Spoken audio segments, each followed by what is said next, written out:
اے نبی صلی اللہ علیہ وآلہ وسلم، ہم نے تم پر قرآن اس لیے نازل نہیں کیا کہ تم مشقت میں پڑ جاؤ، مگر ہر اس شخص کی نصیحت کے لیے نازل کیا ہے جو خوف رکھتا ہے۔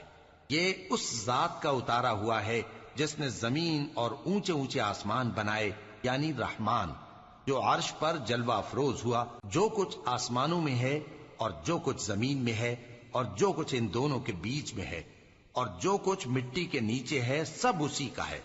اور اگر تم پکار کر بات کہو تو کیا ہے، وہ تو آہستہ کہی ہوئی اور نہایت پوشیدہ بات تک کو جانتا ہے۔ اللہ وہ معبود برحق ہے کہ اس کے سوا کوئی معبود نہیں ہے، اس کے سب نام اچھے ہیں۔ اور کیا تمہیں موسیٰ کے حال کی خبر ملی ہے؟